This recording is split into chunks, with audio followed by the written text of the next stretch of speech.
Acho que podemos começar, né? Vamos embora? Vamos lá. Então vamos. Bom, antes de mais nada, boa noite, né? Estamos já com quantos participantes? 76 participantes. É muito bacana o pessoal estar participando desse webinar, ainda mais para participar de um assunto que é tão importante e que, aliás, eu gosto muito. Esse evento está sendo organizado pelo IRELGOV.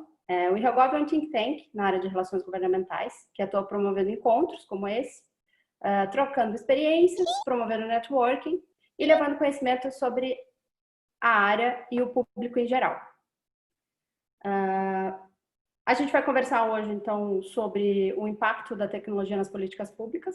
Eu preparei alguns comentários, mas é interessante que vocês, eu já vi que estão animados aí no bate-papo, continuem postando suas considerações, comentários, não é só pergunta, é para a gente participar em conjunto, posta ali no bate-papo e, eventualmente, a gente abre o microfone aqui para fazer algum comentário, tá? Não é só para a gente falar. Esse webinar está sendo gravado e depois vai ficar disponível no YouTube do IRELGOV. Para aqueles que me conhecem, eu sou Juliana Celupi, sou diretora executiva do Radar Governamental. Nós somos uma empresa de inteligência governamental. A gente atua no Brasil todo, em Brasília, todos os estados e mais de 100 municípios. Nosso foco é o fornecimento de informações de inteligência. Eu sou uma grande entusiasta da democracia, né? E eu sou apaixonada pelo meu país. Então, a minha missão é utilizar a tecnologia agregando conhecimentos técnicos da área de relações governamentais para aproximar as pessoas do processo legislativo, tanto no âmbito municipal, estadual, quanto no federal. Entender esse emaranhado todo e ajudar as pessoas nesse entendimento. Eu também sou diretora de Relações Institucionais do IRELGOV e hoje, quem está comigo, eu vou fazer a leitura aqui do perfil deles. O Diogo Jodar, ele é CEO da Inteligov, foi consultor de relações institucionais do Grupo Globo em Brasília. Há mais de 9 anos dedica-se ao universo jurídico e regulatório. Ele tem experiência em acompanhamento legislativo, análise política e regulatória e traz sua bagagem em curso de relações governamentais no Brasil e nos Estados Unidos. Formado em Direito pelo Mackenzie em 2013, com especializações em assessoria política na Universidade de Brasília e em administração na FIA. É membro fundador do IRELGOV. Tá? Aí já, depois você se apresenta melhor. O Ivan, nosso colega, cofundador e diretor de estratégia de Sigalei, é uma plataforma de gestão de risco político e regulatório.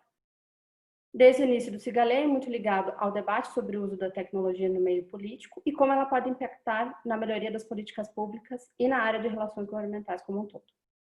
É doutor e mestre em ciência política pela Universidade Federal de São Carlos e bacharel em Ciências Sociais com habilitação em Ciência Política pela mesma instituição. Já vou iniciando ao que interessa. Ivan, eu queria começar falando contigo, e aí eu prometo que eu vou deixar vocês falarem, né? Porque eu sou aquela pessoa que começa a falar, eu já não deixo ninguém me falar, mas pode deixar que hoje eu vou me comportar. Mas, Ivan, fala pra gente um pouquinho sobre esse sentimento, né? Vocês foram uma startup que receberam um aporte aí recentemente, até foi divulgado no grupo. Pra gente que é do setor, é uma coisa super, super bacana, eu fiquei bem feliz, inclusive, por isso. Como que vocês pretendem usar esses recursos e quais são as perspectivas aí de novas funcionalidades? Então, quais são os próximos passos agora nessa nova fase de vocês? Bom, Juliana, boa noite. Obrigado a todo mundo que está participando. Queria agradecer também ao RELGOV pelo espaço, pela organização. É sempre muito importante, é muito legal rever várias pessoas, conhecer novas e poder conversar sobre essa questão da tecnologia, né? Eu acho que a questão... E aí eu vou responder a sua pergunta e já vou também emendar no que fala o episódio, né? Que eu acho que é o grande objetivo aqui de todo mundo, é discutir essa questão do impacto, né, da tecnologia nas políticas públicas. Eu acho que esse investimento ele veio resultado e fruto da visibilidade que a própria área vem ganhando. não só dentro do meio político, mas também fora dele, né, no meio empresarial, no meio de investidores, por conta dos insights cada vez mais robustos que essa área tem produzido, né? E eu acho que resultado disso é o uso da tecnologia. Então, eu acho que quando chegamos para falar com os investidores, nas últimas rodadas, assim, já era bem mais claro para eles o que fazia, relações governamentais, pelo que ele era, o que ele poderia fazer e ser responsável nas ações que eles se estruturam, né? Então, eu acho que isso é o papel da tecnologia, porque a tecnologia ela vem, e eu acho que é importante dizer que a tecnologia é um meio, né? E ela vem muito para melhorar e facilitar o acesso aos dados, né, que você até mencionou, do monitoramento, né? Eu acho que ela vem para ajudar esse acesso, mas não só o acesso, mas também a organização desse dado, e que, de certa forma, ela é empregada de uma maneira certeira e ordenada, ela acaba transformando esses dados em informações, né? E essas informações, sim, ajudam e até mesmo suportam as estratégias de interação dos profissionais de HelpGov com os legisladores. Fato esse que a nossa hipótese, né, da Sigalei, por isso que nós estruturamos a Sigalei pensando no enriquecimento dessas informações, assim como outras tecnologias. O fato esse é que essas informações, municiando esses profissionais, as interações com os tomadores de decisão, elas são melhores, o que vai levar, consequentemente, a políticas públicas com mais qualidade, né? Agora, acho que o grande ponto, e a gente se depara com isso em conversas cotidianas, dado o grande volume de dado, o que você quer perguntar para ele? E aí sim você usar a tecnologia. Eu acho que a tecnologia ela tem um impacto positivo nas políticas públicas quando você consegue recortar bem o objeto e saber o que você pergunta para ele, né? E a partir daí você consegue ter os insights, e as tecnologias elas avançam cada vez mais para que você consiga ter insights relevantes sobre aquilo que você quer perguntar, né? Porque hoje é muito moda falar de Big Data, falar de inteligência artificial, Verdade. falar de mais um monte de outros termos, né, que estão aí na onda. Mas eu acho que o ponto e a grande missão assim da gente que trabalha com os dados e faz essa ponte com o profissional e pega esses feedbacks e pensa os insights junto, tem em mente o que você quer responder com aquele tipo de informação, né? Então, eu acho que esse fato, atrelado ao fato de que os profissionais de HelpGov, cada vez mais, digamos, eles conhecem a linguagem dos dados, né? E aí eu tô nessa caminhada aí faz 4 anos, um pouco mais. E o que eu tenho visto de lá para cá, assim, é que cada vez mais as interações com essas pessoas, eles trazem essa linguagem, né? Esse conhecimento sobre dados. Então, sabendo pensar essas perguntas muito baseadas no que o dado tem a dizer e não com suposições muito fora da realidade, porque naturalmente a gente tende a pensar isso, né? Então, esse dado então está dizendo isso. Bom, depende, assim, a gente tem uma série de outras questões que a gente precisa resolver para refinar essas perguntas, e a partir daí a gente tem insight, ou a famosa inteligência política, né? Que nada mais é que, de uma maneira, você mitigar os riscos que podem vir, atentar contra o seu setor, a sua área de interesse, mas também aproveitar as oportunidades, né? Então, assim, se você tem a tecnologia jogando a seu favor nesse sentido, de entender a linguagem, entender a pergunta, entender que a tecnologia é um meio para que você atinja políticas públicas de mais qualidade, eu acho que isso, aí fechando e voltando na pergunta, eu acho que isso gera, para além da melhoria da qualidade, gera visibilidade em outros setores, né? E eu acho que essa visibilidade fez com que a Cigaleia a gente conseguisse entrar e negociar com os fundos, que é fundo de risco, né? Eles verem que há um mercado potencial e há impacto naquilo que o mercado propõe a fazer com relação aos projetos desenvolvidos e com relação aos insights obtidos, né? Então, eu acho que, para fechar, eu acho que a tecnologia tem e terá impacto relevante, desde que você domine, né, a linguagem dos dados, então consiga pensar de uma maneira a ordenar essas informações, e também tenha claro quais são as perguntas que você quer responder com ele. Muito bom. A gente vai falar um pouquinho mais disso, né? Tem algumas perguntas aí que vão um pouquinho de encontro disso que você está falando já já. Você falou um pouquinho dessa questão da moda, do Big Data, né? Da questão do meio e tal. E aí eu queria perguntar então para o Diogo, como que é a sua percepção sobre a evolução da área de relações governamentais, né? E principalmente em relação à tecnologia, né? A HelpGov com tecnologia, como que isso vem evoluindo aí ao longo dos anos? Como que você vê essa questão da moda do Big Data também? Boa noite, pessoal, todo mundo. Obrigado, Juliana, obrigado, HelpGov, pela oportunidade também de participar desse debate, Ivan. Eu acho o seguinte, acho que são duas vertentes, né? Uma é como a tecnologia influenciou o nosso trabalho como profissional de relações institucionais e governamentais, e outra é como a tecnologia influencia a forma como se faz política, a forma como se desenvolvem políticas públicas e a forma como o Estado atua também, né? Por um lado, a gente hoje tem a possibilidade de ter plataformas aí, como as nossas, as que a gente que já existem no mercado e que avançaram absurdamente ao longo desses anos, né?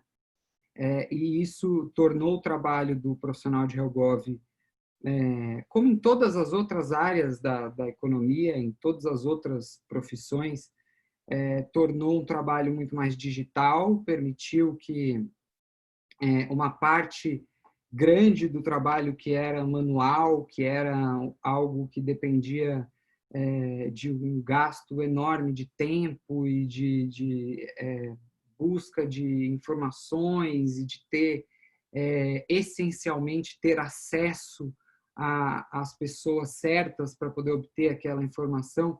Hoje a gente consegue fazer isso digitalmente, né? E, por outro lado, o governo se digitalizando, o Estado se digitalizando, desde o judiciário, o executivo e o legislativo também. O grande desafio, eu acho que tem sido essa certa assimetria que há nesse processo de digitalização, né? A gente, há algum tempo, acho que uns 2 meses, mais ou menos, a gente publicou um artigo lá no nosso blog falando sobre o exemplo da Estônia, né? Que é um país 100% digital. O cidadão tem um documento único, que é um documento digital, que ele é capaz de executar qualquer ação que dependa do Estado, com esse único documento, com esse único registro. Todos os serviços do Estado, parece que tem só dois serviços de todos os serviços do Estado estoniano que não são possíveis de se fazer digitalmente, né? Enquanto aqui no Brasil a gente teve avanços enormes, a gente pode ver no próprio Legislativo, que a gente acompanha mais de perto, a Câmara e o Senado têm corpos de profissionais, servidores extremamente qualificados, eles trabalharam muito ao longo desses anos, as leis, a legislação sobre transparência também avançou e permitiu que os dados fossem disponibilizados de forma mais tempestiva e mais correta e mais fácil de ser obtida, né? Mas existe essa grande assimetria, principalmente pela questão da desigualdade que a gente tem no Brasil, que é muito profunda, né? A gente pega hoje, por exemplo, saiu, acho que, se não me engano, no painel da Folha, uma nota dizendo que o ministro da Economia lançou um serviço na Alexa, o dispositivo lá da Isso Amazon, mesmo. a robozinho lá da Amazon, para dar informações sobre o auxílio emergencial. É salutar, é excelente. Aliás, o Ministério da Economia tem feito já há algum tempo um trabalho super importante, interessante de digitalização. Conseguiram criar o cadastro único do governo, .gov.br lá. Mas, assim, a gente tem uma proporção significativa da população que não tem sequer acesso a esgoto encanado, né? E o cara vai pedir informação sobre o auxílio emergencial de R$ 600 para a Alexa. É um pouco difícil, né? E apesar do acesso à internet ter se ampliado muito, né, principalmente pelo celular, a gente ainda tem uma defasagem enorme dos cidadãos em relação a esse acesso, né, às tecnologias. Uhum. Não, completamente, né? A gente tem uma realidade que ela é muito diferente, né? No âmbito, tanto quando você está falando das esferas, né? E aí eu vou entrando um pouquinho mais aqui na minha próxima pergunta, quando você está falando de disponibilidade de dados no âmbito federal, no âmbito estadual e no âmbito municipal, né? E a utilização da tecnologia por esses entes governamentais, existe uma simetria, assim, gigante. É bem isso que você está falando. Então, enquanto um está falando ali da Alexa, né? A gente vê município e gestor municipal que tem dificuldade do acesso à internet no próprio município, né? Então, até bem recentemente tinha um estado que, salvo engano, tinha acesso ainda à internet à rádio. Então, assim, a gente tem uma simetria, de fato, e aí, entrando um pouquinho, né, nessa esfera da tecnologia, vocês veem muita diferença entre as esferas, né, federal, estadual, municipal? Como que vocês veem essa evolução também? Como que está sendo isso, né? Acho que você comentou um pouquinho, Diogo, mas eu acho que o Ivan também pode bater um papo com a gente em relação a isso.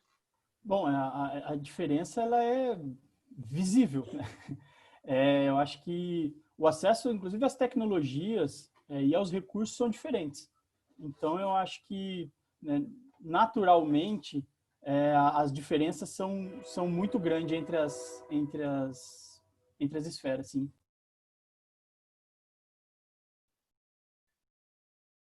Se alguma consideração, Diogo? Fale um pouquinho aqui para mim a voz do Ivan.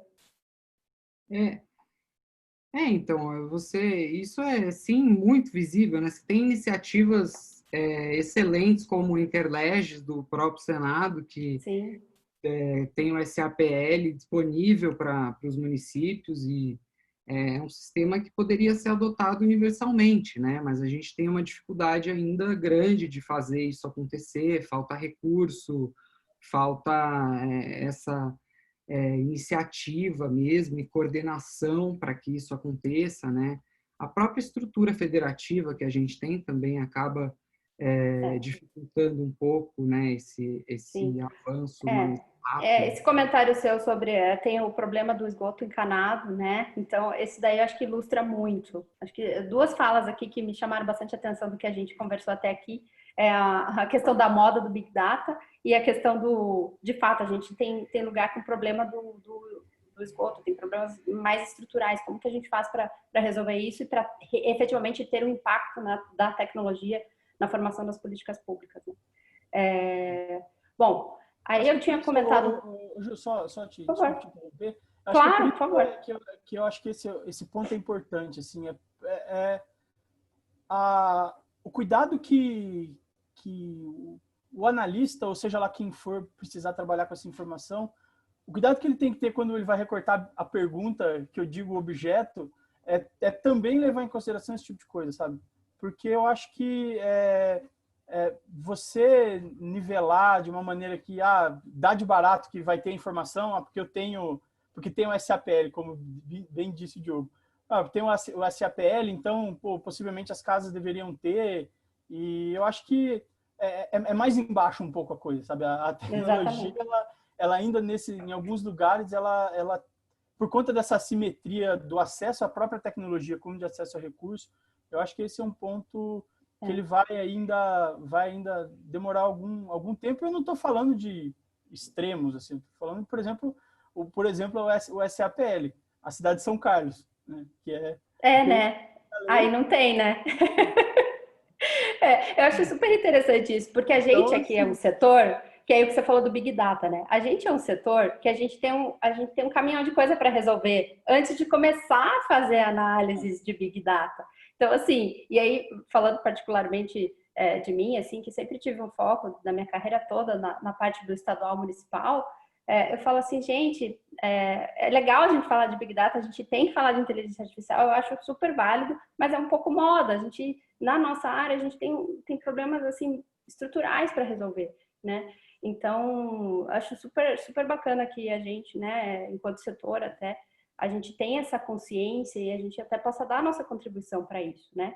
Então, você está falando do SAPL. O SAPL é um sistema gratuito, disponibilizado lá pelo Interleges e eles têm uma missão super legal. Esses dias eu estava fazendo também um webinar com o Márcio Coimbra e a gente estava comentando sobre isso. Eles estão com uma iniciativa agora, até com o uso da tecnologia e os webinars e tal, para tentar levar isso a mais lugares também. E é super válido, porque a partir do momento que você tem uma informação de melhor qualidade, você consegue trabalhar melhor esse dado, então a gente consegue evoluir. Se você não tem essa informação na base, na raiz, é muito difícil a gente conseguir fazer qualquer tipo de análise, porque o dado ainda é muito fraco.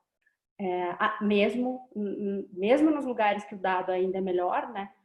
No federal, que é um grande exemplo, sempre dá para melhorar, né? Então, quando a gente vai comparar com outros setores, né, de tecnologia em medicina, outras coisas, assim, existe um gap enorme no uso da tecnologia na área de relações governamentais comparado com outras áreas. O Diogo, acho que ele tá aí ainda, parece que caiu. Eu tô aqui. Ah, você tá aqui, nossa, você caiu aqui para mim. Agora eu já tô te vendo. Tem uma pergunta aqui do Michel. O Michel está falando que, mesmo com a tecnologia, a burocracia ainda é um grande componente do custo do Brasil. Vocês não acham? Essa pergunta dele, realmente, né? Mas eu acho que o Diogo também, se eu começar a falar demais, vocês podem me interromper, como o Ivan falou. Mas como o Diogo próprio falou, né? O CadÚnico lá, aquele cadastro, por exemplo, do governo federal, é uma das iniciativas para reduzir esse componente, né? Então, a gente vê algumas iniciativas nesse sentido, eu fico super feliz, super satisfeita de estar vendo isso no meu país, mas é claro que, na minha visão, óbvio que ainda é um grande componente.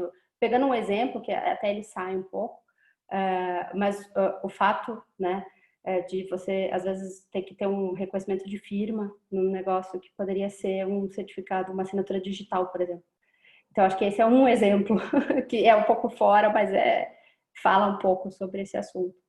Aí, os meninos, vocês podem me ajudar. Eu acho que sim. Eu acho que, inclusive, quando a gente debate a evolução, né, da tecnologia nas instituições do Poder Executivo e Legislativo, a gente sempre costuma falar assim, tem um delay. Né? Tem um delay. Delay da iniciativa pública com relação à iniciativa privada. E eu acho que um dos pontos do delay é a burocracia. Né? É o que dá esse atraso. Porém, eu sou um entusiasta. Assim, eu acho que estamos bem melhor do que estávamos há 4 anos. E eu tenho visto cada vez mais o debate nas instituições do Legislativo e do Executivo. Eu tenho visto 2 coisas. Uma se intensificou muito com essa questão da pandemia, né? Que são as adaptações. Eu acho que as adaptações têm sido bem interessantes. Assim, eu acho que, por exemplo, reuniões online, votação online, eu acho que isso era uma coisa que antes da pandemia era um ponto meio delicado de se tocar. Eu acho que isso acabou empurrando essas necessidades para o colo dos legisladores e, de alguma maneira, os tomadores de decisão, de alguma maneira, eles precisaram deliberar sobre isso. Então, assim, eu achei que a burocracia foi vencida, né, nessa questão. E a outra, eu acho que eu tenho visto cada vez mais, e eu acho que isso ajuda a vencer esse custo, digamos assim, esse delay, que são as iniciativas de transformação digital. Eu tenho visto cada vez mais, e aí transformação digital entendida como, basicamente, né, questões de automatização e digitalização das coisas. Então, eu tenho visto cada vez mais iniciativas relacionadas a isso, e aí, de novo, a tecnologia impactando positivamente na qualidade das políticas públicas, né, uma ferramenta importante. E eu acho que, apesar dos pesares de sim achar que a burocracia é um grande componente do custo, eu acho que eu tenho visto cada vez mais situações onde os servidores, que o Diogo bem disse, são muito capacitados, têm encontrado maneiras de avançar de uma maneira com delay, mas um delay menor. Interessante. Sobre isso que você está falando, a questão dos plenários virtuais, né? Tem um dado interessante, que acho que é interessante a gente comentar e falar um pouquinho sobre. O primeiro plenário virtual que eu tenho conhecimento foi na Câmara Municipal de São Paulo, né? Então, a Câmara Municipal de São Paulo, no ano passado, ela fez uma votação. E aí eu lembro que quando eu vi, assim, eu falei, nossa, que coisa diferente, que bacana, né? Eu achei interessante, porque eu falei, nossa, será que um dia a gente vai ter eleições também, né? Eleições virtuais? Como que é isso? Eu achei super interessante, busquei saber mais, assim, até conversei com o presidente da Câmara lá e eu fiquei bem animada. E aí, esse ano, depois de tudo isso que aconteceu, a gente teve a primeira votação histórica no Congresso Nacional, né? Então, uma votação remota, que também foi uma coisa que fica para a história. Hoje, a gente vivendo isso, a gente talvez não consiga enxergar a magnitude e o passo que a gente deu, né? Então, a gente não tinha nenhuma votação remota. E hoje, a gente tem várias. Eu trouxe um dado aqui, se vocês me permitem, eu vou comentar um pouquinho sobre esses dados. Aí, então, temos a votação no Congresso Nacional, né, a votação remota, e eu fiz um recorte aqui das casas em âmbito estadual e municipal da cobertura. Então, 56% das casas, tô colando, tá? 56% das casas em âmbito estadual não estão permitindo acesso ao público externo, mas 66% estão com votação remota. Então, assim, uma coisa que era zero, então foi do 0 aos 66%. Gente, isso assim, a gente que é da turma aqui do dado, é um negócio que você fala, nossa, é impressionante, né? E nos municípios, as votações remotas, e aí pegando um recorte, é da nossa cobertura, mas como é em percentual, eu acho que dá para ter uma visão um pouquinho relevante aí do cenário no Brasil. 44% tem votação remota. E aí, claro, existe uma diferença entre votação remota e a disponibilidade também desse dado, né? Uma coisa é ter a votação remota, outra coisa a sessão está disponível lá no YouTube. Então, existe um problema ainda maior quando você está numa votação remota que não tem disponível o que foi votado. Isso. Então, a gente vê muito isso ainda. E talvez eu lance aqui, então, um desafio de vocês dizerem para a gente qual a expectativa de evolução em relação a isso, né? A gente tem o recurso disponível, mas a gente nem sempre consegue o acesso. Acho que isso fala um pouco com a burocracia, se vocês quiserem fazer algum comentário sobre isso, ou não tem a ver aí. Sim. Então, tem 2 pontos sobre a burocracia, mas pegando isso que você está dizendo, é muito relevante, porque com esse cenário da pandemia, acabou sendo catalisado de uma forma que a gente jamais poderia imaginar, né? Esse processo de transformação digital do legislativo no país inteiro. Você tem câmaras municipais pequenas aí, fazendo plenário virtual, fazendo deliberação e votando virtualmente. Só que esse assodamento, ele também vai acabar e já está gerando alguns colaterais. A publicidade, por exemplo, dessas decisões, que você acho que comentou, né? E aí, né? Como é que uma Câmara Municipal fazendo uma deliberação virtual através do Zoom, como a gente está fazendo aqui, numa reunião privada, fechada do Zoom, que o cidadão do município não pode acessar e não pode ver, né? sendo que antes ele poderia ir lá na Casa Legislativa e assistir a sessão, né? E aí, como é que fica? Tá em descumprimento. Tudo bem que a gente está num cenário completamente fora do normal, mas é algo que vai ter que ser, se isso continuar a ser, se isso permanecer depois da pandemia, né, que parece que vai acontecer, a gente vai adotar essas tecnologias de uma forma mais permanente, isso tem que ser endereçado, né? A gente vai ter que garantir que essas reuniões, essas deliberações sejam publicizadas na forma da Constituição, né? Uma coisa é a Câmara dos Deputados estar fazendo o que está fazendo do jeito certo, outra coisa é por conta dessa assimetria enorme que a gente tem também, apesar de ser salutar, a Câmara está funcionando, está conseguindo fazer deliberação, mas numa reunião de Zoom fechada que depois não tem como ver, não tem como auditar os votos, não tem como saber nada. Né? Não, é muito complicado. Mas, assim, aí falando sobre esse ponto, o cenário que eu vejo, assim, também,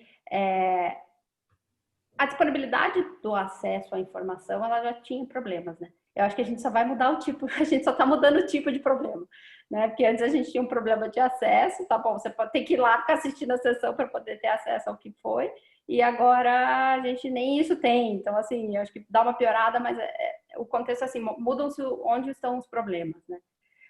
A gente está com várias outras perguntas aqui, eu vou pegar mais uma aqui para a gente ir debatendo, depois eu tenho muitas perguntas aqui, por mim eu ficava até amanhã conversando, porque, aliás, é um assunto que eu amo.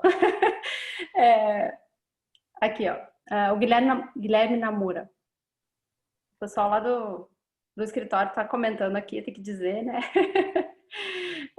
Vamos lá. Qual o grau de confiabilidade de ferramentas que calculam a previsibilidade de aprovações de proposições legislativas? Eu acho que tem um pouco a ver com o que o Ivan também falou, né?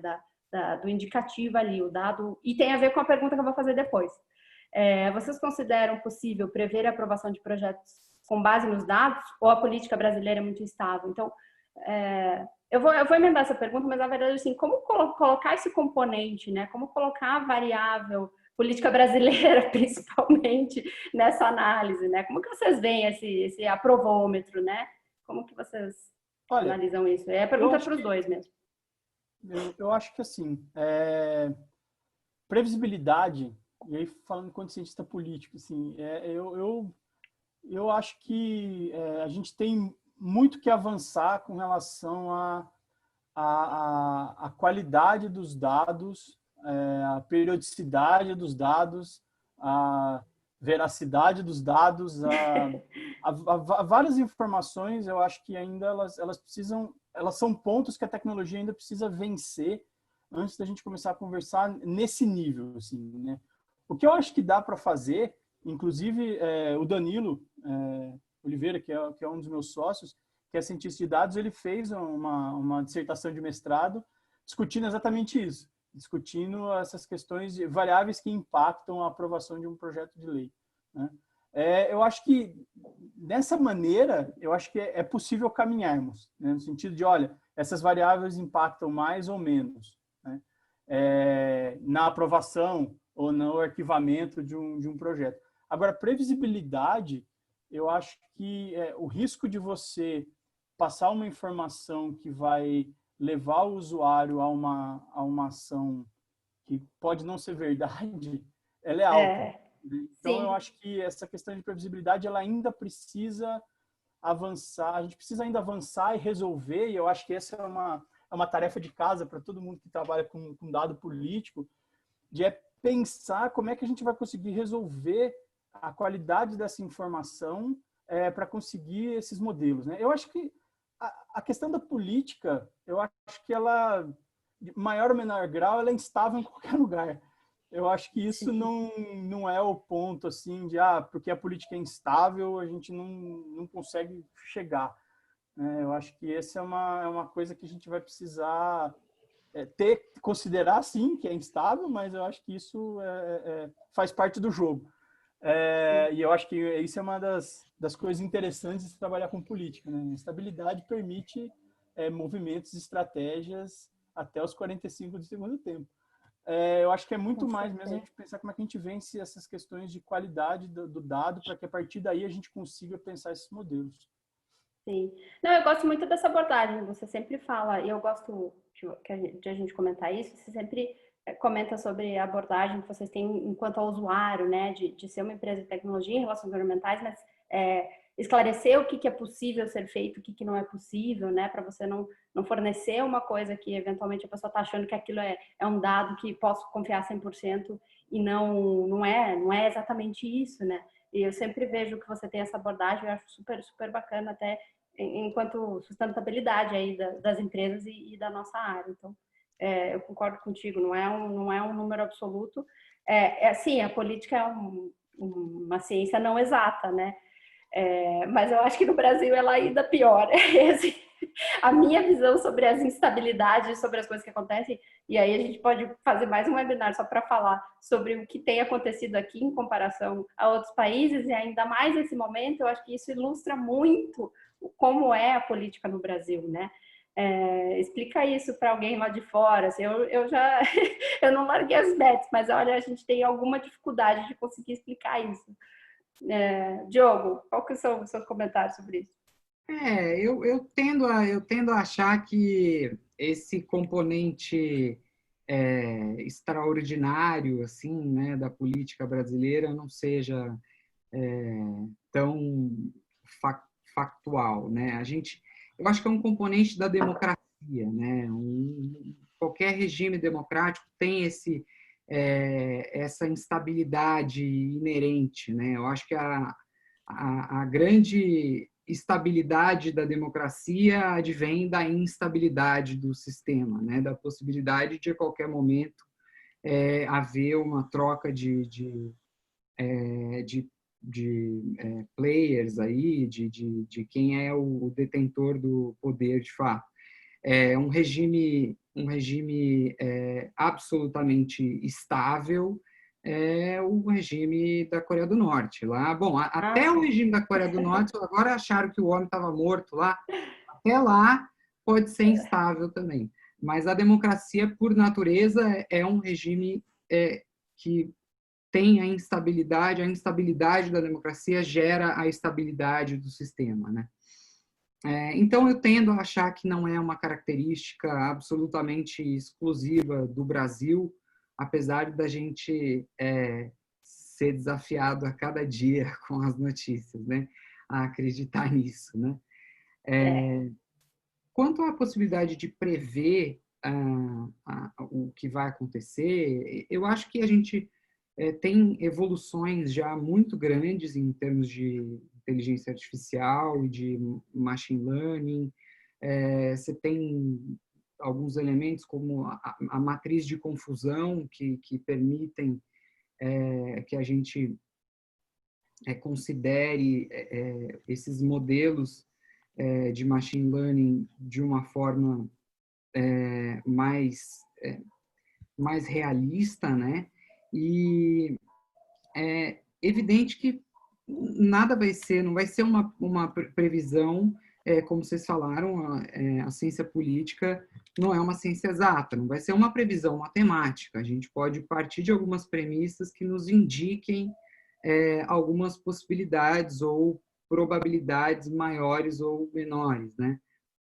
Eu acho que a gente avança no caminho de ter alguns guias que possam nos orientar.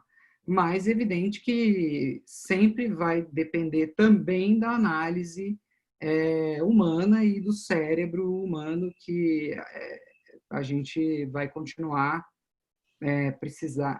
precisando fazer a avaliação sob um ponto de vista da ciência política, né? Uhum. Mas eu acho que A gente tem... Desculpa. Não, é isso. Acho que a gente avança assim para ter modelos que nos deem alguns caminhos mais claros assim. Sim. Na verdade, tem várias perguntas aqui, mas acho que dentro desse contexto tinha uma última pergunta que eu ia comentar com vocês, que tem tudo a ver. Os robôs hoje substituem as atividades do profissional do RIG. Na verdade, para esclarecer, né? A gente é empresa de tecnologia. Até onde a gente acha que como isso coexiste? Como que a gente imagina que isso será daqui 5 anos? Né? Vamos colocar aí 5, 10 anos. Quais são as expectativas de vocês em relação a isso?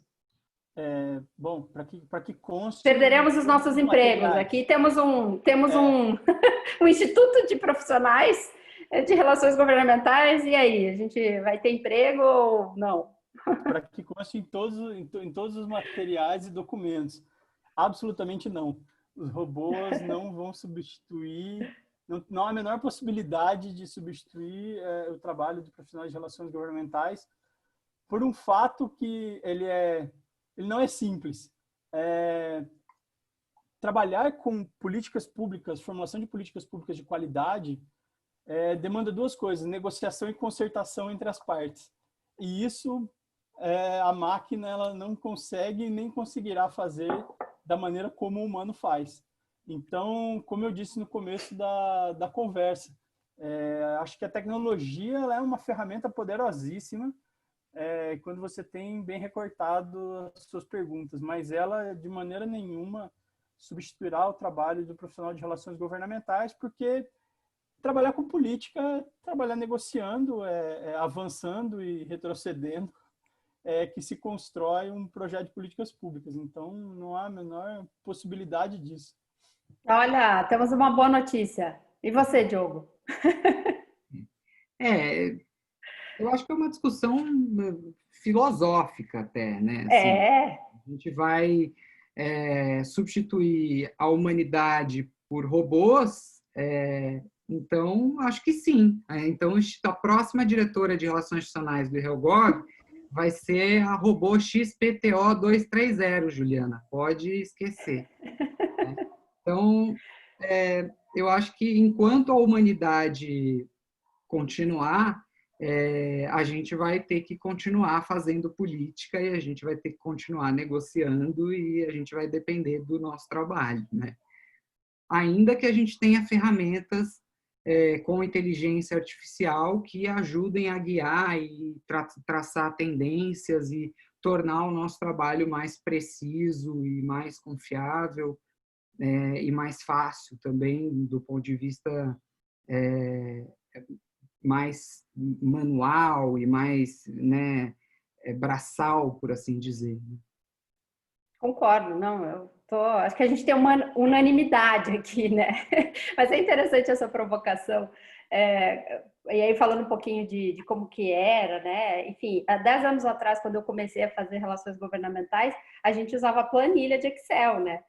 Então, assim, e aí falando com isso que você disse, eu acho que a evolução é natural, eu acho que a tecnologia tende sim a nos ajudar muito, mas ela é um meio, assim como o Ivan também falou, para nos tornar mais eficientes, para elaborar, né, para fazer negociações e para ter um outro olhar sobre as coisas. Então, analisar com inteligência. A partir do momento que a gente resolve, por exemplo, essa questão do fluxo de informação, a gente começa a evoluir para outras coisas, né?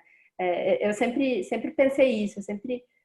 para mim, e eu acho que é uma coisa que a gente tem comentado aqui, tecnologia não é também só a análise do Big Data, tecnologia não é só a inteligência artificial, tecnologia é você resolver um problema de processo, né? É você se tornar mais eficiente. E eu acho que a tecnologia em relações governamentais, ela veio evoluindo muito em relação a isso, né? A essa melhoria de processo. Então, hoje os profissionais, eles já têm à disposição as ferramentas e eles conseguem evoluir em outras coisas, né? Eu posso falar bastante por mim aí também, trabalhando há tanto tempo nisso. O que eu não vejo muita evolução é nessa disponibilidade da informação. Aí, realmente, eu tenho um dado lá de 10 anos atrás, quando eu comecei a analisar esse tipo de informação, olhando também as assembleias e as câmaras, e até ou antes, pré-Covid, a evolução era muito lenta, né? Então, os percentuais eles eram de disponibilidade de acesso, né, ou até de uso do próprio SAPL ou de outros sistemas, ele era muito baixo, ele não mudou muito nos últimos 10 anos, né?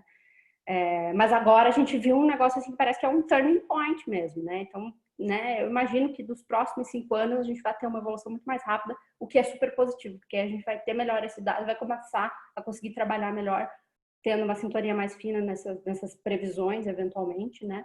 E conseguir evoluir melhor nisso. Temos mais várias perguntas aqui, a gente está com o tempo aí quase lá, mas acho que dá para a gente comentar mais umas duas.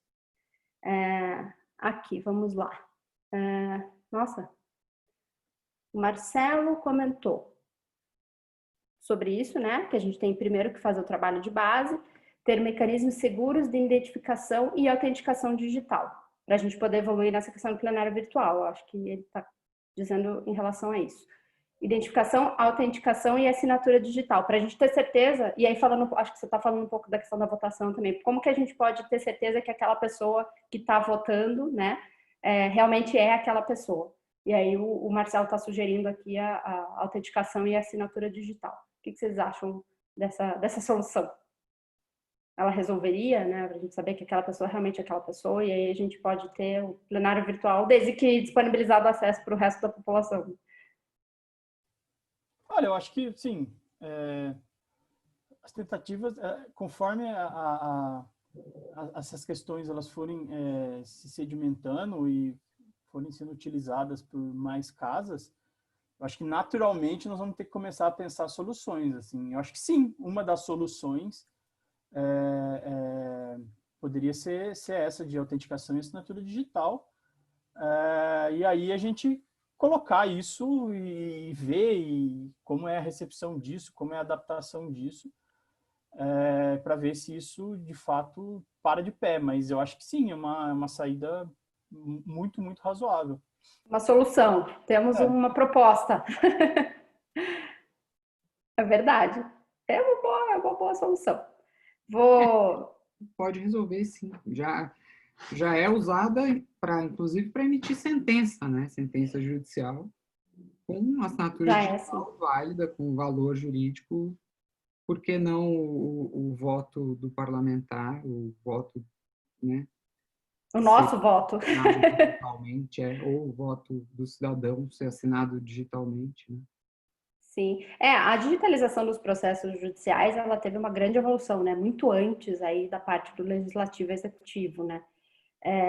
Acho que esse é um paralelo também bem interessante, pode ser tema até de um próximo, de um encontro, a gente conversar sobre isso, né? Porque evoluiu-se muito em relação à digitalização de processos judiciais e evoluiu-se muito menos em relação aos processos, os projetos aí no âmbito do legislativo e do executivo, né? Se fizer um estudo paralelo sobre isso, já lanço aí o desafio para alguém fazer essa análise, que eu acho que é bem interessante. A gente tem, o Bruno está comentando, nosso presidente, sobre a gente ler o Diário Oficial impresso, né? Eu não sei quem aí já, quem é dessa época que vai entregar a idade? Levanta a mão. O Bruno está com saudade de ler o Diário Oficial impresso, ele está falando. Quando eu lia, eu trabalhava em escritório de advocacia, eu lia publicação de processo. Chegava lá o papelzinho 6 da manhã, chegava o recorte de jornal colado num outro papelzinho, e eu recebia aquilo. Gente, quem mais? Pessoal, então, já teve isso. Inclusive, acho que foi ano passado, né, que extinguiram o Diário Oficial da União impresso, mas até pouco tempo atrás ele existia. Acho que ninguém mais comprava, né? É super interessante. Era um custo enorme, assim, também. Eles cortaram. Vamos lá. Diário Oficial só é possível porque tem procedimentos de assinatura judicial segura. Sim, hoje, exatamente. O Marcelo, ele está comentando um ponto super relevante dessa modificação aí em relação aos certificados digitais, que foi o que eu falei em relação aos cartórios. Né?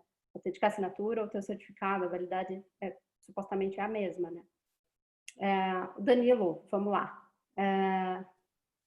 Danilo, o aumento do acesso e análise da informação governamental é um fator determinante para a melhoria das políticas públicas no Brasil? Determinante? Vamos lá, Ivan. Vamos lá, vamos começar pelo... Vamos trocar. Diogo, você pode começar com essa? Tô pegando no pé do Ivan hoje.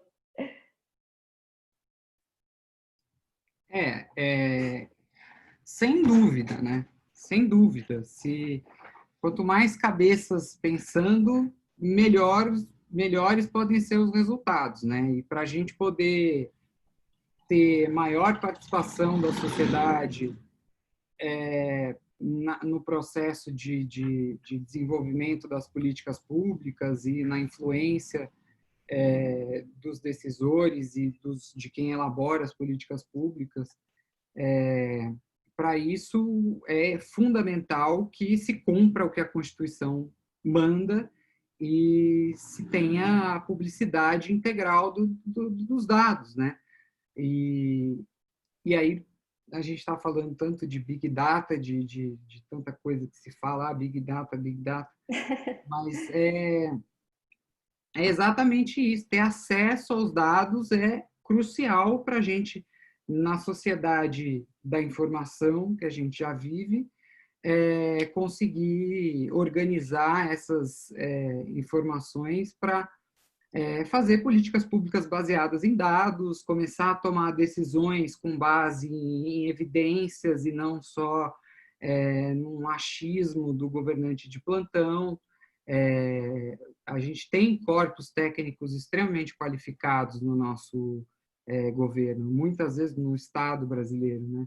Muitas vezes a gente fica extremamente frustrado, e a gente falou de burocracia agora, mas é possível transformar isso, né? A gente precisa... E aí tem essa questão da assimetria, né? A gente vê coisas muito distintas, às vezes um avanço enorme, inimaginável até num país desenvolvido da OCDE, que a gente conseguiu, mas, por outro lado, uma defasagem assim, inconcebível em outros setores, né?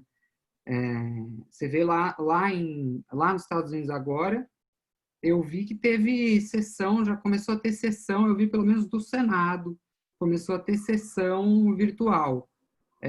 Mas até outro dia, pelo menos na casa, na Câmara lá, voto virtual, nem pensar. E a gente aqui muito rapidamente organizou o sistema de deliberação remoto e está funcionando perfeitamente, né?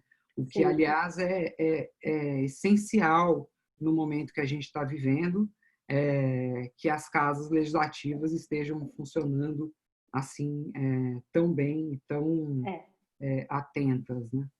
Sim, o tema dessa questão da sessão remota, e aí, já que a gente está falando de relações governamentais, é o acesso aos tomadores de decisão, né? Então, eu também acho super legal que tenha a sessão virtual e que a gente tenha a votação, mas acho que a gente precisa resolver uma questão de interlocução, né? Como a gente entra em contato com essas pessoas, né? Porque senão a gente vai estar valorizando o status quo, né? Então, quem tinha o contato, ele é a pessoa que consegue conversar. E aí, quem não tem, né? Que é a maioria, né? Nós aqui, a gente não vende contato, a gente trabalha construindo pontes, né? Como que constrói ponte assim? Então, acho que é um novo desafio aí, né? Eu acho, assim, que também concordo com o Diogo, é fundamental. Assim, eu acho que o aumento do acesso e análise da informação é o que vai ajudar a melhoria nas políticas públicas, pelo fato de que as decisões elas ficam menos subjetivas, né? Eu acho que subjetividade é uma variável que, conforme você tem mais acesso às informações, conforme você melhora a análise, você cruza dados, você gera insights, você melhora a qualidade. Agora, o grande ponto, aí a pergunta do colega de cima, que eu acho que tem muito a ver, do André Luiz, eu ia falar sobre ele agora, ele perguntou duas vezes já, vamos responder essa. A abrirem a caixa preta, né? Eu acho que a grande questão, junto com a pergunta do Danilo, é o acesso. Eu acho que essa é a pergunta de $1 milhão, assim, como é que a gente cria um discurso para convencer os tomadores de decisão com relação à abertura, não só a abertura, mas a disponibilização dessa informação, né? Eu acho que o discurso de melhoria das políticas públicas, eu acho que é um discurso, ele é bem razoável, assim. Eu acho que a gente deveria bater mais nessa tecla de melhorar a qualidade das políticas públicas, de dar mais transparência, de ser menos subjetivo. Eu acho que esse é um dos caminhos para a gente tentar convencer essas entidades a disponibilizar essas informações para melhorar aí a qualidade das políticas públicas. Sim. O André comentou, né? Como convencer as entidades e políticos em abrirem a caixa preta de acesso às informações de forma padronizada e pública em todas as esferas. E aí, falando do federal, estadual e municipal. André, aí sobre esse ponto, o que eu tenho um comentário é assim, a gente vive um pacto federativo, né? Então, eu acho bem improvável que a gente tire a autonomia dos estados e dos municípios em relação à forma como eles têm que disponibilizar as informações. Já é assim no judiciário, né? Daí, de novo, fazendo um paralelo. Mas eu acho que não é só a tecnologia, né? Aí é assim, mesmo manualmente, mesmo analogicamente, muitas vezes a gente não tem esse acesso. Então, acho que a discussão aí, nesse ponto do acesso, ela ainda está muito lá atrás. Como eu disse, na minha visão, ela não evoluiu muito nos últimos 10 anos. Talvez agora a gente tenha um turning point de melhorar esse acesso. Mas enquanto a gente tiver problema em resolver o problema do esgoto no município, é muito difícil a gente falar para disponibilizar uma verba, né, ou um treinamento, ou melhorar nesse aspecto. Então, acho que a gente tem que evoluir sim, mas a gente tem que saber a realidade de onde a gente está e, enfim, adequar isso àquele ambiente, né? E aí eu sempre também digo, acho que não é uma má vontade, nem sempre é dos políticos e aí disponibilizarem esse acesso, às vezes é um desconhecimento mesmo, né? Então, ou uma falta de orçamento. Então, a gente tem um monte de coisa aí dentro que nos fez chegar dessa forma até aqui, né? Tem mais uma pergunta aqui. O Bruno Perman, nosso presidente, que daqui a pouquinho vai dar uma palavrinha com a gente, né, Bruno? Quantos municípios hoje no Brasil têm o processo monitorável pelas ferramentas de vocês? Aí eu acho que, Diogo, você pode começar de novo. Tá, a gente trabalha com dados digitais, dados abertos, dados oficiais, 100% dados digitais. Não tem nenhum tipo de input de informação humano. A gente tem, além das casas federais, a gente tem as assembleias todas, com 4 exceções que a gente não consegue capturar dado de proposição legislativa, que é o caso de Sergipe, por exemplo, estados importantes como Rio Grande do Norte, que nem fala de proposição legislativa no site, não tem nada. E temos 24 municípios hoje dentro da plataforma, com dados também coletados digitalmente. Legal. E você, Ivan, como é que estamos aí nesse sentido? Bom, na Cigaleia a gente optou por uma estratégia de avançar na parte de inteligência política. Então, hoje a gente tem 17 estados, a Câmara Municipal de São Paulo, além do Executivo e dos entes federais, né? E a gente está batendo muito nessa tecla de inteligência política regulatória, porque a gente ainda está pensando as melhores maneiras de entregar esses insights de uma maneira que ele corresponda com um alinhamento com a estratégia dos usuários. Assim. Então, a gente deu uma brecada em extração de casas, mas por uma opção de recortar Foco, melhor, né? assim, essa informação. Mas assim a extração ela continua de outras fontes, né? A gente está buscando agora outras fontes de informação, porque no nosso modelo são informações que elas vão pesar, vão trazer um insight mais bem refinado, e também é 100% digital, extraído por Sim. os famosos robozinhos, né? Não tem os robozinhos. extração do nosso time de mineração de dados, que monta os robôs para extrair essas informações, inclusive robôs para monitorar esses robôs com relação à qualidade do dado, porque a gente acha que a partir desses dados com qualidade que a gente vai conseguir aí fornecer esses insights. Sim. Não, super. Eu entendo disso, acho que como ninguém, gente, sobre essa questão do acesso, né, e da disponibilidade da informação.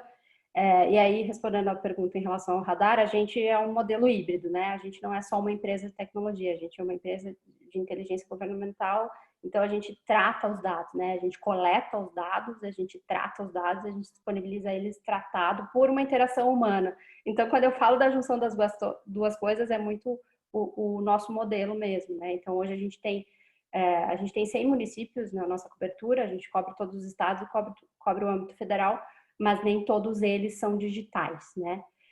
E aí, ainda falando um pouquinho do problema, né, do acesso, da dificuldade, aí a gente também tem o radar do radar, né? A gente tem o radar do radar governamental para a gente entender qual é o tipo de dado que ele vem automático, qual que é o dado que a gente vai ter que virar para o analógico e ter inputs manuais.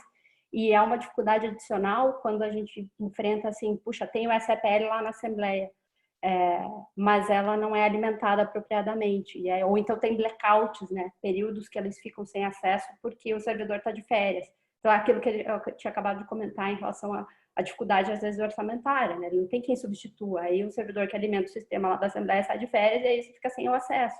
Então, como resolver isso? A gente resolveu, né? Hoje a gente faz isso em sua maioria, né? Nós somos uma empresa híbrida. Então, essa dificuldade, e assim, é uma coisa que tem um custo para a gente. Eu luto pela mesma coisa que nós estamos juntos nessa jornada de tentar melhorar a disponibilidade de acesso, porque a partir do momento que a gente tiver um acesso melhor, a gente consegue trabalhar muito melhor. Nossa, a gente tem muitas perguntas aqui, eu vou ter que, daqui a pouco, vão mandar eu desligar. Vamos lá. Quem que quer se manifestar aqui? Vamos lá. Carlos Cidade. Estamos em um verdadeiro ambiente volátil, incerto, complexo e ambíguo. Nossa, verdade? Com vulnerabilidades e ameaças importantes. Oportunidades para aperfeiçoar legislações e regulamentos. O acesso à informação precisa e intempestiva é fundamental. Concordo completamente. Se o ambiente presencial anterior, que possibilitava a atuação just in time antes das sessões de deliberação, que é o que a gente está comentando aqui, né? Como que a gente faz com essa questão de não ter o acesso? Aí é uma questão mais até de interlocução mesmo, não sei nem se é um tema aqui para a gente propriamente responder, mas é super pertinente essa discussão. Daí, tá comentando que no judiciário tem-se audiências virtuais, oitivas de testemunhas. Quais seriam as soluções possíveis para a atuação nos parlamentos, uma vez que a ação de grupos de interesse está no mundo da informalidade, apesar de, via de regra, se utilizar de documentos? Realmente, que é o que a gente comentou, e aí os meninos podem me ajudar a responder. Como que a gente faz para ter, então vamos lá, a gente vai ter só um plenário virtual, como que a gente tem acesso a isso? Vamos marcar por videoconferência? Será que eles vão receber? É absolutamente fundamental isso. Eu acho, inclusive, que isso deve ser um assunto para a gente debater aqui no IRELGOV e para a gente organizar um esforço em relação a isso, para que seja garantido o direito de petição, que é uma cláusula pétrea da Constituição Federal, e que os nossos representantes continuem nos dando acesso a eles nesse momento em que eles não estão indo lá no Salão Verde, né? A gente precisa, e não só no âmbito federal, mas no âmbito estadual e municipal também, a gente precisa garantir que a Constituição seja cumprida e que eles ouçam as demandas da sociedade. Quanto a isso, eu acho que, para não me alongar e ser repetitivo, eu acho que a garantia do acesso à informação ela é vital. Então, assim, eu acho que e é isso, né? Eu acho que são os mecanismos, eles vão se ajustando conforme o processo evolui. Então, eu acho que é um começo. Eu acho que o Diogo tem toda a razão. Eu acho que esse é um debate que a gente deve fazer ele constantemente, principalmente nesse momento. Pensar a partir daí quais são as possibilidades de solução ou de mitigação dessa disparidade, né, da informação. Além da informação da interlocução mesmo, né? Como é que a gente faz para bater lá na porta dele e entregar o ofício, a nota técnica? Como é que a gente faz para fazer manifestação lá, né? Para fazer valer aquele grupo de pessoas, a pressão, né? Os grupos de pressão. Então, é um debate super, super rico isso, né? Vamos fazer só pelas redes sociais, né? Será que todo mundo vai ter o acesso? Será que não é muito mais caro, né? Talvez você tem que fazer uma campanha de redes sociais aí para isso. Então, acho que é um debate super, super pertinente também. A gente tem mais alguns comentários aqui. Aqui, desconhecem a possibilidade tecnológica para transformar a gestão pública, realmente. Fato isso, né? A gente comentou bastante aqui sobre esse ponto. É um desconhecimento, realmente, às vezes não é uma má vontade, a gente tem que tirar isso também, né? A gente tem uma certa tendência a demonizar os parlamentares, e não é isso, a gente que vive ali no dia a dia também, já tive contato, a gente sabe que não é, acho que é importante a gente entender que a realidade, ela impõe isso. A gente tem a Constituição Federal que nos fala que é preciso dar o acesso, e ainda assim a gente está aqui discutindo que a gente não tem. Então, como que a gente garante, pelo menos, que a interlocução vá haver, né? Quanto tempo que a gente vai viver isso? Esse é um tema, acho que fica aí de recomendação para o próximo. O Cíntia está elogiando aqui, está falando parabéns pelo excelente debate, dados são evidências e informações qualificadas, são insumos fundamentais para a atuação do profissional de RIG. Também concordo. Nós no Radar, a gente usa os insumos, né, dentro da própria empresa para disponibilizar o acesso para os nossos clientes. Eu também não sei como hoje viver sem isso, mas fala assim, nossa, como é que você vai fazer o seu trabalho hoje sem ter a tecnologia como apoio? Eu não vejo mais, não tem como. Então, é aquela coisa também, é um passo que você só dá, né? Só vai para frente. Você não consegue mais viver sem, fica meio acostumado, né, pessoal? Eu acho que sim. Eu acho que essa catraca, ela anda só para frente, né? Então, eu acho que quanto mais você se acostuma a tomar as decisões pautado em inteligência política, tanto para você considerar aquilo que pode te impactar negativamente, quanto aquilo que pode te impactar positivamente, e a partir dessas informações você tomar as ações e pensar as estratégias, eu acho que o seu modelo, ele sobe um nível. E a partir daí é muito difícil voltar. Então, a ideia é sempre ir subindo e evoluindo com relação a mais informações, mais cruzamentos e mais insights para essa tomada de decisão, né? Mas, de fato, eu concordo. Eu acho que esse é o ponto, assim, é sempre melhorar e pensar a maneira de melhorar. Sim. Por favor, Diogo. Não, aquele negócio. Quando você dirige uma Ferrari, você não vai querer voltar a usar o... né? Com certeza. Tem um outro comentário aqui, o ambiente regulatório brasileiro é assimétrico. Na verdade, acho que é o ambiente regulatório como um todo mesmo, né? Não se faz RealGov sem tecnologia, inteligência e potencial humano. De fato, é isso, assim. Acho que as coisas, elas andam juntas. Acho que são necessárias as três coisas. Os componentes, eles não andam sozinhos, né? Então, a pessoa, lá, sem o uso da tecnologia, ela vai estar lá no Excel, né? A tecnologia, sem a interação humana, ela não vai dar um dado, vai fazer o que com aquilo, né? Então, acho que... Pensemos que antes do Excel tinha o RealGov que tinha que ir lá na Câmara, na Secretaria da Comissão, olhar a pastinha lá do projeto. Ainda tem, né? Eu tô falando aqui por mim, a gente tem que ir lá na Câmara e pegar lá o negócio, digitalizar e enviar, é uma coisa louca. E você vê, né, aquilo que você falou, a simetria do negócio. Tem lugar que você tem que fazer isso, tem lugar que, nossa, estamos falando aqui de inteligência artificial e de uma empresa como o Cigalei que está fazendo análise, né, uma abordagem nova, utilizando puramente os dados que são disponibilizados no âmbito, com foco no âmbito federal. Então, meu Deus, né? Mas também um país do tamanho do nosso, acho que é até natural que seja assim, né? Aí o Alisson tá perguntando aqui se as empresas disponibilizam pacote de consulta para consumo de pessoa física ou apenas para empresas. Tá bom, a Cigalei, ela disponibiliza para a empresa, né? Na verdade, a história da Cigalei, ela começou como um aplicativo para o cidadão, né? E aí a gente notou que a informação para o cidadão que não trabalha com relações governamentais ou áreas correlatas, ela demandava ainda uma outra camada de tratamento para filtrar e peneirar um pouco melhor essa informação para que ela de fato fosse o que a gente chama de informação acionável, né? Você fazer alguma coisa com ela. Também não adianta nada. É isso. Eu gostei desse termo.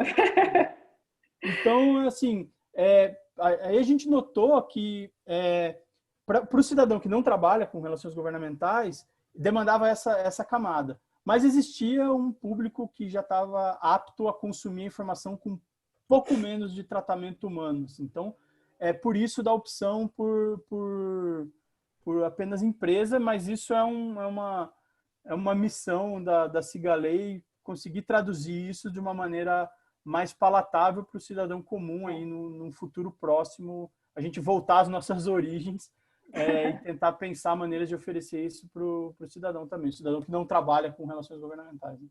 Uhum. Nosso foco são organizações, né? Então, não só empresas privadas, mas estatais, sociedades de economia mista, órgãos públicos, próprio STF, por exemplo, é nosso cliente, a área de assessoria parlamentar usa em Perigord. E entidades do terceiro setor também, inclusive entidades que promovem a democracia e a diminuição do custo Brasil, como o pessoal do Movimento Brasil Competitivo, a própria transparência internacional, que fomenta esse ambiente de melhor acesso a dados no Brasil.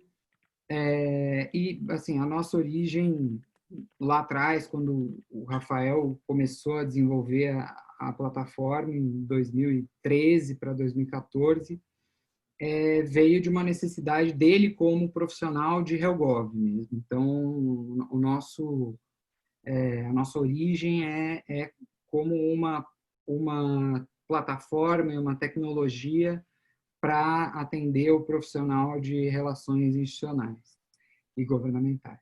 Mas a gente tem, dentro dos nossos valores, a intenção também de melhorar o ambiente o ambiente democrático, o ambiente da relação entre o público e o privado, tornar mais transparentes essas relações, transformar essas relações em relações baseadas em dados e não só em acesso, e até, voltando ao ponto que a gente estava dizendo agora, preocupante que, nesse momento de pandemia e de perda do acesso ao Salão Verde lá, a gente não tem algum tipo de retrocesso nesse sentido, de que só agora consiga acesso quem é o marido da esposa do Beltrano, que é do deputado X, né? E Sim. isso é uma preocupação. Com certeza. Alisson, a gente também tem um foco em empresas e associações, tá? Então, a gente, exatamente por conta do tipo de trabalho que a gente desenvolve, né? A gente coleta o dado, transforma esse dado, passa pela interação humana e é aí que a gente faz a entrega. Então, normalmente, as buscas, e aí falando do mercado um pouco, realmente quem procura a gente são empresas e associações, né? Então, poucas pessoas físicas a gente vê, a não ser que seja uma consultoria, né? Mas aí já a gente pode tratar ela como uma pessoa jurídica, né? Então, temos pouco ainda. Normalmente as pessoas se reúnem em um grupo, né? Ou então uma entidade da sociedade civil vai se reunir e aí ela é uma pessoa jurídica. Então, acho que nesse sentido, acho que é por isso que o mercado se caracteriza dessa forma, é muito mais eficiente também, né? É aquilo que o Ivan falou, gostei, informação acionável, né? Então, você junta um monte de gente ali, aí você se transforma numa pessoa jurídica ou numa entidade, e aí você vai pegar essa informação e vai poder utilizar ela para poder interagir com o poder público. Ou para cumprir, né? E aí, quando a gente está falando do executivo, a gente recebe o insumo para poder cumprir aquela legislação, porque depois, né, já que é uma portaria ou uma resolução, aí a interlocução também é um pouquinho diferente. Enfim, eu acho que a gente já está... Aí eu ia falar para vocês fazerem as considerações finais mesmo, se vocês quiserem comentar. Ou responder, que ficou algumas perguntas para trás aí eu deixo a critério de vocês.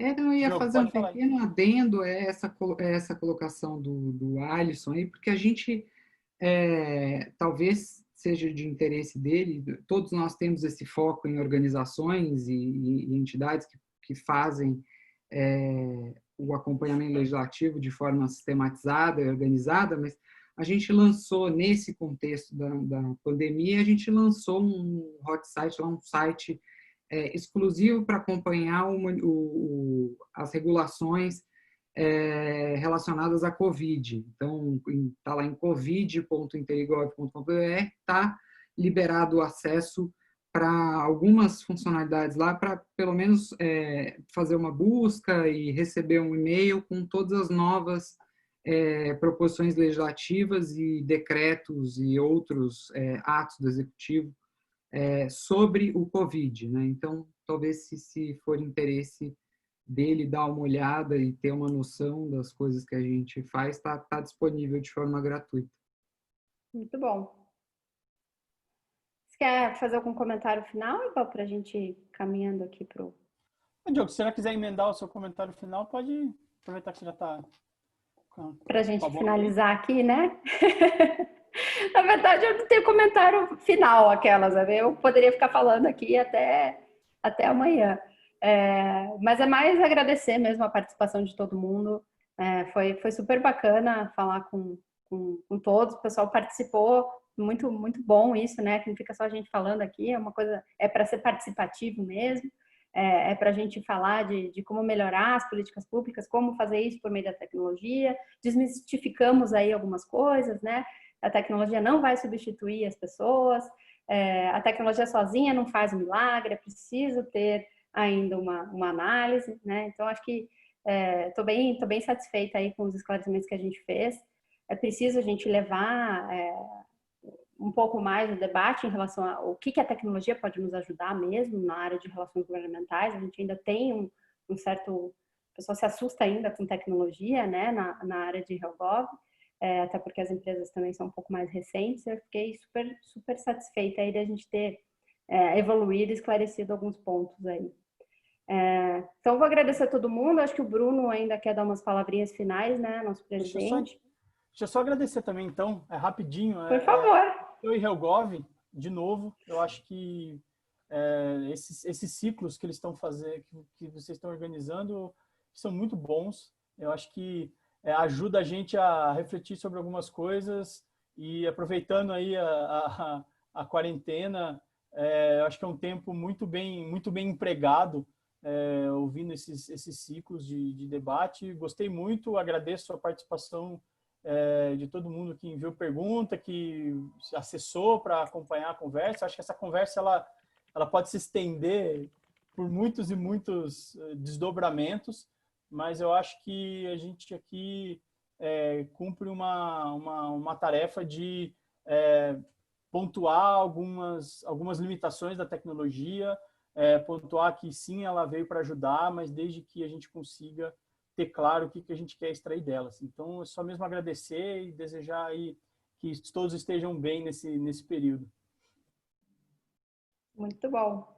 Também agradeço, obrigado Juliana, obrigado Ivan pelo debate que foi excelente. Também dar os parabéns para o HealthGov, para o Bruno, para a Márcia, para você também, né, Juliana, que também está organizando esses debates, esses webinars. Tem sido muito, muito bom, muito produtivo para a gente que está aqui fechadinha em casa há 2 meses e tanto. Ver e conversar com várias pessoas é sempre bom, aumenta os hormônios bons aqui, né, na gente que está fechada, né? E dizer que eu acho que desse debate a gente pode aproveitar e continuar essa conversa, principalmente nesse sentido de a gente pensar numa ação nossa para garantir o acesso às autoridades públicas nesse momento, né? Que eu acho que serve a todos nós. Sim. E depois, quando a gente postar o vídeo nas redes, o Danilo tinha deixado uma pergunta, né? Quais são as expectativas dos profissionais da área com relação à tecnologia? Aí vocês podem comentar lá e aí a gente pode abrir um debate em relação a isso, que é super interessante também, né? Porque a gente tem uma missão aqui também de atender e entender quais são as expectativas aí do nosso setor. Muito obrigada, pessoal. Espero que todo mundo esteja bem aí, seguro. fique em casa.